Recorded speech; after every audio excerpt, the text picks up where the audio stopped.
Welcome back guys, स्वागत है आप सभी का मेरे यूट्यूब चैनल। मैं हूं आपके यूनिवर्स को लेके आ गया हूं ये वीडियो लेकर। इस वीडियो में बात करने वाले दोस्तों क्लास 12th के हिंदी के जीवन परिचय के बारे में, जो कि 100% है कि आपका जो हिंदी का होगा पेपर उसमें जीवन परिचय जो कि 10 नंबर का आता है। इस वीडियो के बाद उसमें आपके पास कोई डाउट नहीं होगा, क्योंकि ये जो वीडियो होगी स्पेशली बताए ना जीवन परिचय के बारे में, जो कि आपका गद्य का और पद्य का इसमें रहेगा, मतलब लेखक और कवि दोनों का रहेगा। ठीक है, तो यहाँ पर आपको वही से बताया जाएगा कि जैसे जीवन परिचय कैसे लिखा जाता है, जीवन परिचय क्या होता है, साहित्यिक परिचय क्या होता है, कृतियां कैसे लिखी जाती है, आपको बताया जाएगा। ठीक है, तो शुरू करते हैं। तो देखिएगा यहाँ पे जो पहले आपका जीवन परिचय आता है ये 10 नंबर में आता है। इसे दो भागों में होता है।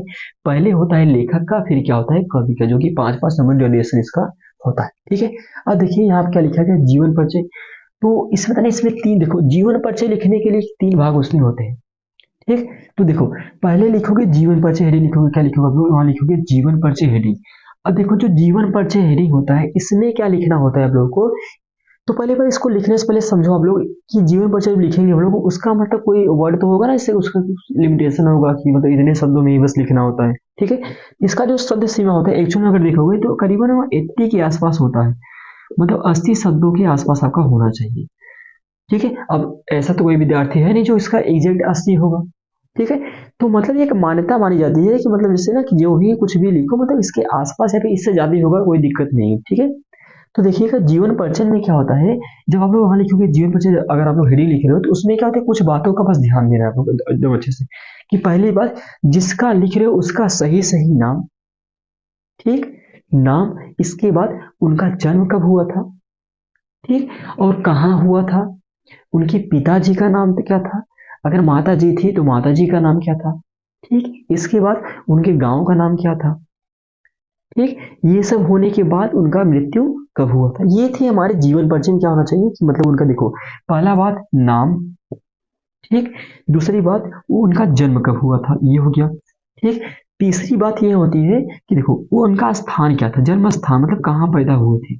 इसके बाद पिताजी, मतलब माता पिता कह सकते हो, अगर पिताजी थे तो उनका नाम ले दो, अगर माता जी थी तो माता भी ले सकते हो। ठीक है, लेकिन पिताजी का लिखना जरूरी होता है। ठीक है, तो नाम हो गया, जन्म हो गया, स्थान हो गया, फिर पिता का नाम हो गया। ठीक है, इसके बाद मान लीजिए अगर उनकी कोई भाषा वैसा अगर उनको कुछ आता तो उनकी भाषा के बारे में बता सकते हो कि उन्होंने यही मतलब रहा था, यही पढ़ा था। ठीक है, ये सब कर सकते हो। उनकी भाषा के बारे में मतलब वो लोग कहाँ पढ़ते थे। ठीक है, या फिर स्कूली शिक्षा भी कह सकते हो कि उनका शिक्षा कहाँ तक हुई थी, ये हो गया। फिर इसके बाद फिर लास्ट में आपको लिखना होता है यहाँ पे क्या होता है, मृत्यु, इनका मृत्यु क्या होता है। ये होता है, ये सब जो भाई सब बातें होती है, ये सब बातें होती है जीवन परिचय के अंतर्गत आती है। ठीक है, मतलब ये सब जितनी भी बातें होंगी वो क्या होंगी, जीवन परिचय के बारे में आएंगी।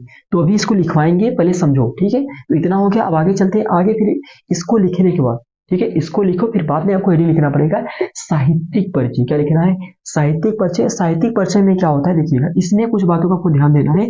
जैसे मान लो कि जो जिसका लिख रहे हो, चाहे लेखक हो चाहे कवि हो, उनका जैसे जहां पे रहते थे वो एक्चुअल में कि वास्तव में थे क्या। जैसे कहने मतलब क्या, निबंध, क्या क्या वो निबंध लिखते थे, क्या वो नाटक करते थे, क्या वो किताब लिखते थे। ठीक है, उनके बारे में आपको बताना है कि उनको कोई अवार्ड मिला था क्या, वो भारत सरकार द्वारा उनको कुछ सम्मानित किया गया था। ठीक है, जिससे बोलते पद्म भूषण हो गया। ठीक है, तो वो बताना कि साहित्य परिचय मतलब होता है कि उनको हमारे समाज के द्वारा कुछ मतलब अवार्ड कुछ दिया गया था, या फिर उन्होंने कुछ किताबों का अध्ययन किया था, मतलब कुछ लिखा था लोगों के लिए। ठीक है, तो ये सब क्या होता है हमारे साहित्य के परिचय के अंतर्गत आते हैं। फिर लास्ट में क्या होता है बच्चों, देखिए कृतियां। कृतियां एक ऐसा चीज होता है, अगर कृतियां नहीं लिखोगे कन्फर्म में आपका नंबर कटेगा कटेगा। ठीक है, तो सब कुछ लिखो। ठीक है, और साथ में ही आपको कृतियों का भी ध्यान देना है अच्छे से।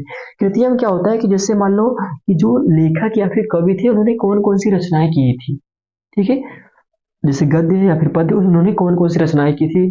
ठीक है, उसके बारे में मतलब उनका जो रचना था वो एक्चुअली क्या क्या हो सकता था, मतलब उन्होंने क्या क्या लिखा।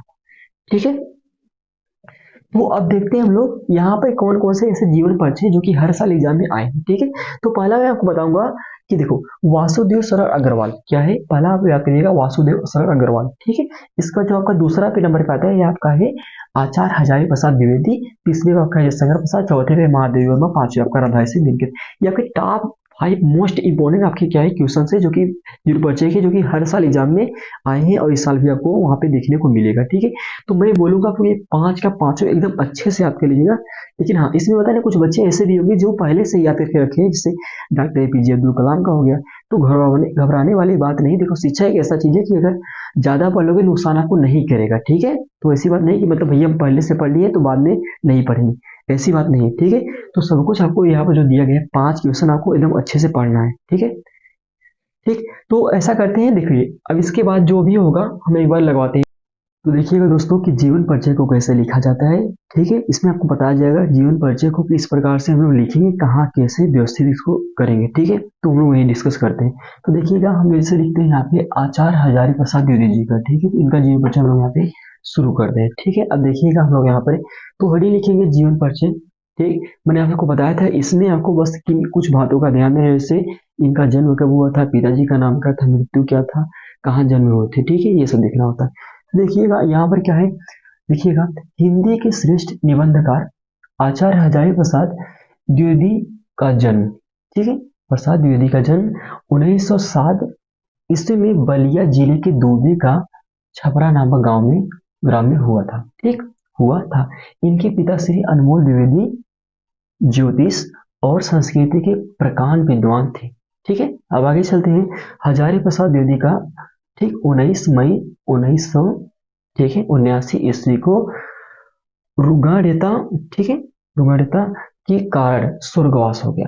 ठीक, तो ये था जीवन परिचय। अब इसके बाद जीवन परिचय बाद आपको याद रखना है कि इसमें आपको ज्यादा नहीं लिखना है, आपको ज्यादा लिखना है केवल इसमें साहित्यिक परिचय में। क्योंकि इसमें क्या होता है, इसमें आपको बताया जाता है कि इनको पद्म भूषण सम्मानित किया गया था, मतलब इनको अवार्ड दिया गया था कि नहीं, इन्होंने कौन कौन सी रचनाएं की थी, ये किन किन लोगों से मिले थे, समाज के लिए क्या किए थे। ठीक है, तो यहाँ पर देखते हैं, तो ये लिखेंगे साहित्यिक परिचय। तो देखिएगा, हजारी प्रसाद द्विवेदी साहित्य के प्रख्यात निबंधकार, इतिहास लेखक, अन्वेषक। ठीक है, आगे चलते हैं। आलोचक, संपादक तथा उपन्यासकार के अतिरिक्त कुशल वक्ता और सफल अध्यापक भी थे। ठीक है, इतना हो गया। अब आगे चलते हुए देखिएगा, वे मौलिक चिंतक, भारतीय संस्कृति और इतिहास के मर्मज्ञ, बांग्ला ठीक है तथा संस्कृत के प्रकांड विद्वान थे। ठीक है, मतलब ये भी क्या थे, संस्कृत के ही मतलब विद्वान थे। ठीक है, जैसे इनके पिताजी भी थे, ये भी मतलब क्या थे, वैसे ही भी थे। ठीक है, अब आगे चलते हैं।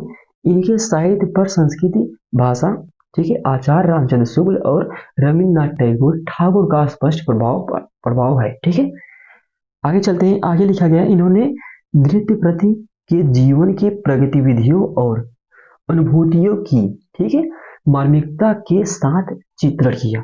ठीक है, अब आगे चलते हैं। आगे देखिएगा, लिखा गया, ये हिंदी ललित निबंध ठीक है लेखन में क्या है, अग्रगण्य ठीक है द्विवेदी जी की साहित्य सेवा ठीक है, द्विवेदी जी की साहित्य सेवा लिप्ल पद्म भूषण, बताया कि मैंने आपको बताया कि पद्म भूषण ठीक है, पद्म भूषण और मंगल प्रसाद ठीक है पारितोषिक से सम्मानित किया गया।